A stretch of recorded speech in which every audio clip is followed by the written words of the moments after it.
Three parts. The first one is the foundation period. That is from the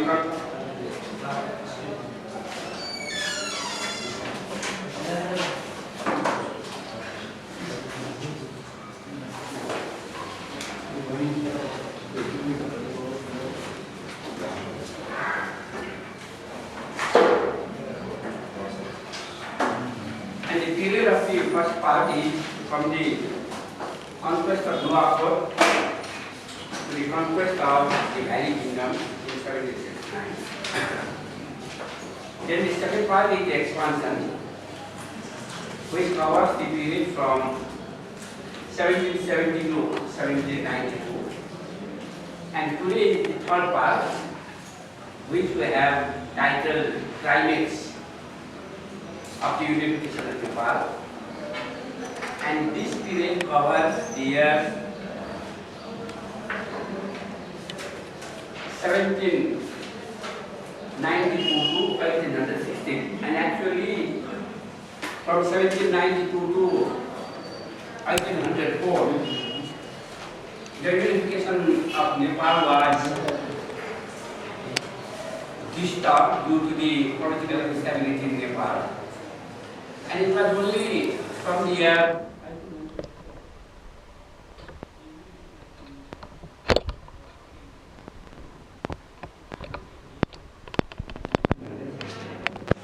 so today we are going to discuss the third part, that is climax, which starts from 1804 to 1816.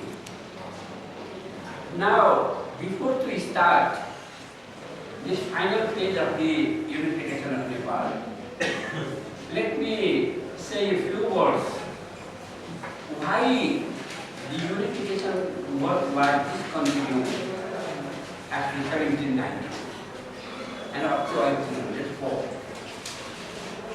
We have already discussed yesterday that when the Nepalese army had conquered Kumaon and also had conquered Garhwa but not completed, the Nepalese army had to come back to Kathmandu to resist the Chinese army in the borders of Uti and Nepal. And then in the Nepal-China war, Nepal was defeated, and the Treaty of Netravati was signed, which was a kind of humiliation to Nepal, because Nepal lost our minting right in Tibet, and more than that,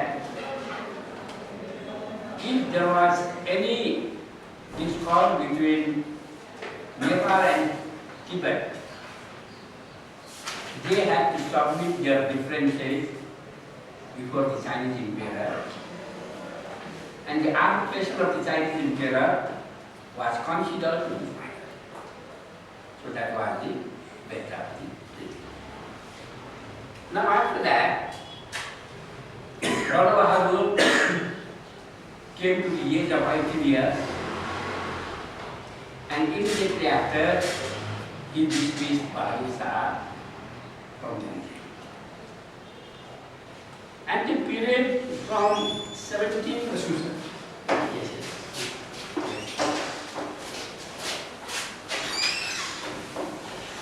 and the period after the fall of Bahadur Shah was full of political instability and political turmoil in the history of Nepal. And we are not going to discuss that political instability in Nepal. It will be sufficient to say that the policies of Rana Bahadur Shah, especially his marriage with a Brahmin lady and his abdication of the throne in favor of his 18-month-old son Girvanindra, who was the son of that Brahmin lady, on the throne. Despite the legal Yes. So that was the main reason of political turmoil in Nepal after the fall of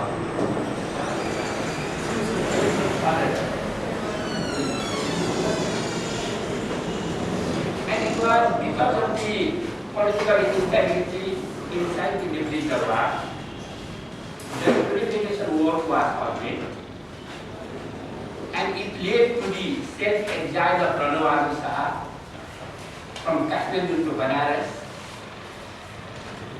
Then after a few years, Rana Bahadur Shah returned to Nepal, and after his return to Nepal, he did not identify himself. Rather, his son Girwan was on his own, and Rana Bahadur Shah acting as the regent of his mother. And from that period again, that is from 1804, the unification war again started. And today, under the title Climax of the Unification of Nepal, we start the unification war from 1804 and which ended in 1860. Now, after Rana Bahadur assumed the regency, the unification war again started, and it started from the phase when it was left in 1790. And the position of 1792 is that Kumaon had already been conquered, and Garhwal was also conquered, but the Japanese army had to come back to Kathmandu, concluding a treaty with Garhwal, through which Garhwal accepted Nepal's sovereignty over Garhwal. So that was the situation in 1792. And in 1904, the unification war started from that. Now, yes.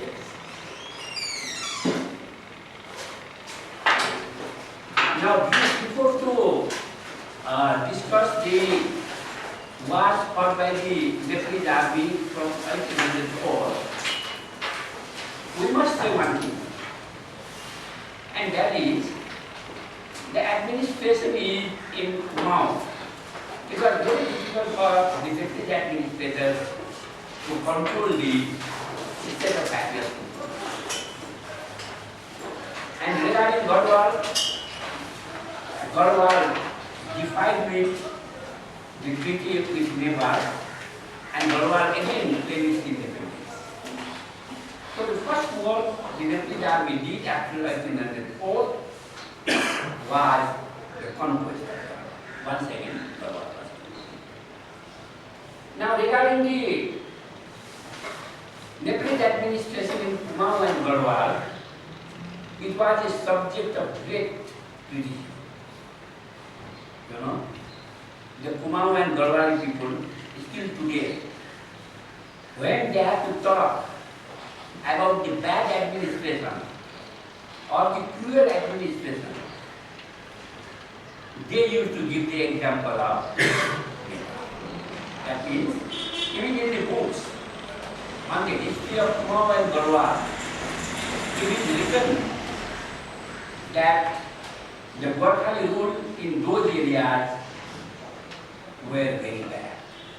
So that was the difficult situation of the Nepalese administration in Kumaon.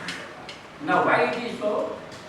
Because we have already mentioned earlier that Kumaon and Garhwal were never the past, either in ancient period or during the Middle Ages. And that's why most of the historians consider it as a blunder on the part of the British army to conquer the area across the region. And that's why it was very difficult for the Nepalese army to control the state of affairs in Kumaon and Garhwal. And for that, the Borkhara administration in Kumaon and Garhwal was very much strict, and this very strictness has been analyzed by the writers on Kumaon and Garhwal as the cruel administration of the Borkha over Kumaon. Now, whatever it may be. Now, the Nepalese administration or the Nepalese government could never get the confidence and support of the people of Kumaon. And that was one of the major causes of the defeat of Nepalese army in our war with the because the Malao frontier was very far from Kathmandu, and most of the soldiers who were sent to Malao frontier were from Kumaon and Garhwal, and they were not sincere. And that was one of the causes of the failure of Nepal in Garhwal. And when these people from Kumaon and Garhwal were taken as the prisoners of war, they were the first person to join the Gorkha regiment, the British Gorkha. That I will discuss later. But firstly, let me say that from 1804 onwards, Kumaon had already been conquered, and Garhwal was also conquered in 1804. And along with that, the only state remained to be conquered inside the Nepalese border was Palpa. And Palpa, the conquest of Palpa began in 1804. And in 1806, when Rana Bahadur was assassinated, the conquest of Palpa was completed. Palpa was also finally ceded. We have already discussed yesterday that after the matrimonial alliance between Bahadur Shah and the Princess of Palpa, Palpa state cooperated with the Nepalese army, and if not, she remained neutral in the Nepalese military campaign against the remaining Chaudhry states and the Baisi states. And that's why this Palpa state was the last state within Nepal which was ceded to Nepal in 1806. Now, after the conquest of Kumaon and Garhwal across the Mahakali River, and also after the conquest of Palpa in 1806, the Nepalese army crossed the Yamuna River and again advanced forward. Now, across the Yamuna River, across the Mahakali River, there were Kumaon and Garhwal, which had been conquered. Now, across the Yamuna River, there were two sets of small states, which were called as 12 and 18 principalities. It is generally called Bara and Pathara. There were two sets of decimal principalities. One consisted of 12 decimal states, another one 18 decimal states. And actually speaking, these 12 and 18 decimal states, they were under the suzerainty of the Mughal Emperor. But by the beginning of the 18th century, the weakness of Mughal Emperor in Delhi led to the autonomy of these 18 and 12 states. the 18 small states, which were famous as 18 Thakurai, 4 states were very prominent, and they were Shirmur, Bilaspur, Hindu, and Basra. These were the 4 big states among the 18 states, 18 Thakurai.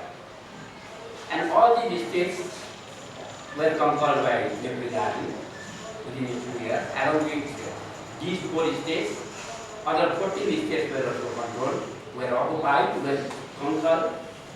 Similarly, the 12 states, that is Bharat Thakurai, they were also conquered by the Nepalese army. So after the conquest of these Bara and 18 Thakurai, finally the territorial boundary of Nepal was extended up to the Satluj. And across the Satluj River, Nepal had to fight with Kangra. And the ruler of Kangra was Samsar Chand. And Samsar Chand was actively assisted by Ranajit Singha Punjab. And you know, I have called these wars between Samsar Chand and Nepalese army as the fruitless wars, because neither Nepal could defeat Samsar Chand, nor could Samsar Chand repulse the Nepalese attack. So it was a kind of fruitless attempt from both sides. So this was the state of affairs in 1814. The situation in the 1814 is that Nepal was advancing from east to west, and the territorial boundary of Nepal had reached up to the southern. And in the meantime, at about the same time, the East India Company was also moving from west to east. And the East India Company had already conquered Bengal, Bombay, and Madras, and it was about to conquer the other small states, especially that of Bengal. So now, leave the question of the clash between Nepalese army and Samsar Chand of Kangra. Now the question of conflict was between Nepal and the East India. Now, why East India Company wanted to war with Nepal? The simple cause is that the East India Company wanted to check the advance of Nepal in the West. That seems to be the most important cause. I am not going to discuss the other causes of the Anglo-Nepal war. Now, when the East India Company realized that the advance of Nepal must be checked in West, then the East India Company opened the question of border issue, and the border issue was that of Surat and two small areas on which the East India Company raised the question of the ownership of. Now, regarding the political status of these two small areas, Surat and Bhutpur, actually these two areas belong to the Nawab of Awad. But the Raja of Palpa had taken these two areas under the Tenancy Act, under the tenancy rule, by paying 32,000 rupees a year to the Nawab. That was the political status of Suraj. These two areas belong to the Nawab of Awad, and the Raja of Palpa exercised his tenancy right by paying 32,000 rupees. Now, when Awad had been conquered by the East India Company, or to say, the Nawab of Awad had voluntarily surrendered before the East India Company, the East India Company claimed that Suraj and Bhutwal belong to East. Because the owner of these two areas, Suraj and Bhutwal, was the Nawab of Awad. And the Raja of Palpa had only the tenancy right by paying 34,000 rupees to the Nawab of Awad.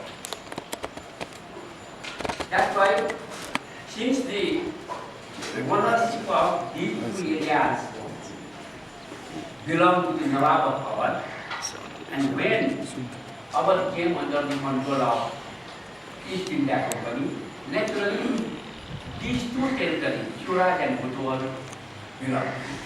That was the claim of East India. Is it clear? Now the claim of Nepal. Now the claim of Nepal was that though the Raja of Palpa had the tenancy right only, yet so long as the Raja of Palpa paid 32,000 rupees per year to the Nawab of Awad, those areas were under the sovereignty of the Palpa. It is clear. Now, formerly, the Palpali Raja used to pay this 32,000 rupees to the Nawab of Awad, and now the Palpali Raja would pay the amount to East India. That's the only difference. Only the ownership change. And the change in ownership do not affect the tenancy right of the Raja. Now when Palpa was formally annexed to Nepal, those two areas became the part and parcel of Nepal, provided Nepal should pay that amount of money. Is it clear? So these were the claims by East India Company. And now who is correct in your opinion? East India Company claimed those areas on the basis of ownership. Nepal claimed the area on the basis of possession in accordance with the tenancy right. So both were correct in their argument. You know, we cannot say anyone incorrect. Both are correct in their. If any one of you are the student of law, are any one of you the student of law? No? Because in the study of law, these two words, ownership and possession, they are correlated to each other. You know? If anyone is in the possession, only the ownership cannot disturb that possession. Ownership is good, it is one thing, it is one place, and possession is also effective in its own act. And here, Nepal is in the possession of Suraj and Bhutwal. Under the tenancy right, which the Palpali Raja got from the Nawab Baba. Whereas East India Company claimed that since the ownership of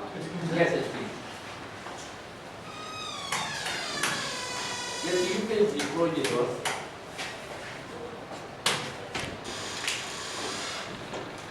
So, you know, this is the actual political controversy, or to say the immediate cause of Nepal, Anglo-Nepal. Because there are so many other causes, and the real cause I have already told you, that the East India Company wanted to check the advance of Nepal. That is the main cause. But the pretext is provided by the issue of Shivraj, in which both Nepal and East India Company made their claims.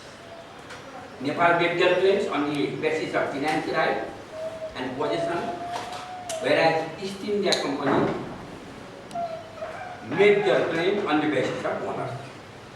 And actually, you know, if the East India Company did not want a war, this type of minor border issue could be solved very easily. It wasn't a big problem. This problem would be easily solved if East India Company did not want a war. But the main thing is that East India Company wanted a war. That's the main thing. And the best proof of it is that after Nepal's defeat, when the Sogolli Treaty was signed, Bhutwal was given to Nepal. Now what a funny thing, isn't it? The Anglo-Nepal war was fought on the question of Bhutwal, isn't it? But then, after the Sogolli Treaty, Bhutwal was not occupied by the East India Company. So it is clear that the border issue could have been easily solved if the East India Company did not want a war. But the border area could not be solved, the question of the border area could not be solved because the East India Company wanted a war. Isn't it? And that's why the question of Bhutwal and Shivraj, that was only the immediate cause. Whereas the main cause of war between East India Company and Nepal was the intention of the East India Company to stop the advance of Nepal towards the West. That's the motive. Alright. Now, when the East India Company was not in a position to compromise over the control of Shivraj and Bhutwal, then the East India Company sent an ultimatum to the Nepal government. And it sent an ultimatum to the Nepal government demanding the evacuation of those areas within 25 days. Because we have already mentioned that Nepal was in the possession of those areas by the financial right. Though the ownership belonged to Nawab of Awadh and finally the East India Company, it was not possessed by the East India Company, rather it was possessed by Nepal government. So the East India Company gave an ultimatum to the Nepal government to evacuate these areas within 25 days. And on the question of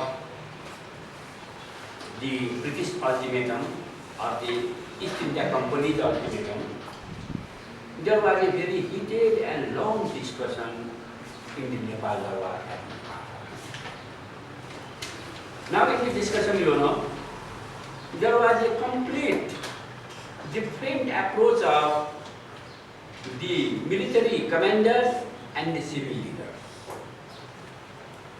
The civil leaders, under the leadership of Bhimsen Thapa was in Muktiar at that time, wanted a war with the East India. Whereas the military commanders, especially Amar Singh Thapa and others, did not want a war. Because Amar Singh Thapa and others were of the opinion that Nepal was tired of the long war in the West, never-ending war.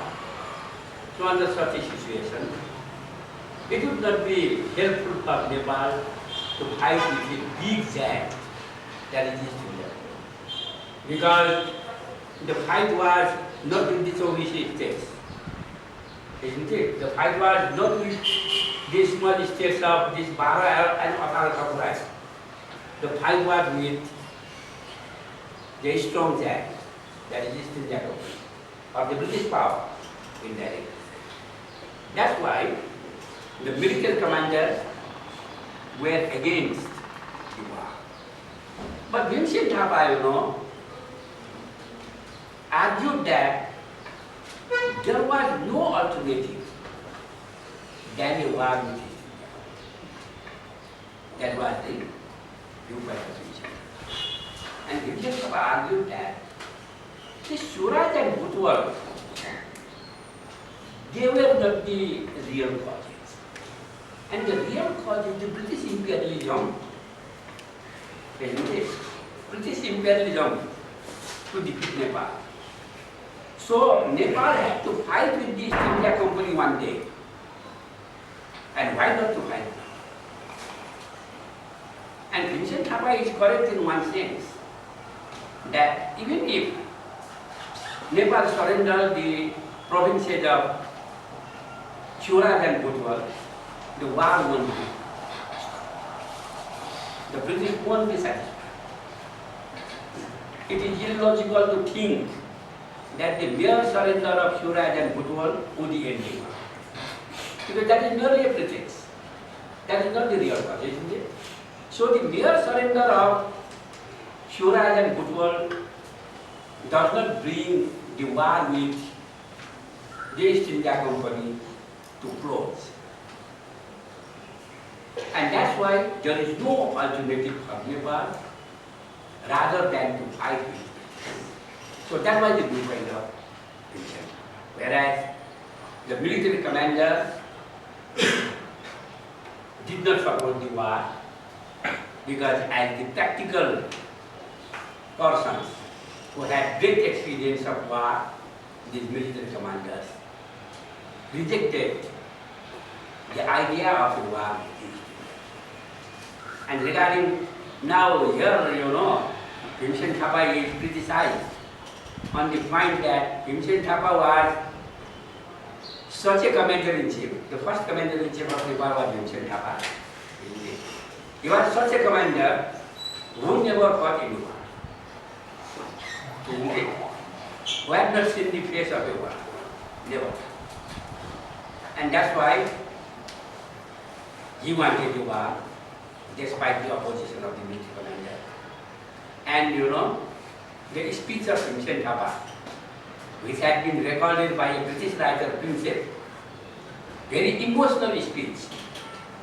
And that emotional speech, Bhim Singh Thapa said, well, we 52 lakh people, with 52 lakh soldiers of Nepal are ready to fight with the British. That means 52 lakh soldiers means the entire nation will fight. The entire population of 52 lakh people of Nepal, at the time the population was 52 lakh. That means the entire population of Nepal will fight against the British. So we, the 52 lakh soldiers of Nepal, are ready to fight with the British. So that was a kind of emotional speech given by Bhim Singh Thapa in the Darbar of Nepal. And finally, the Nepal government decided not to evacuate those two provinces as instructed by the East. 25 days. So the provinces of Surat and Butwal were not evacuated. And after they were not evacuated, the company's army came and occupied it. And the Nepalese army was very few, you know. Nepal did not resist the British army at that time. And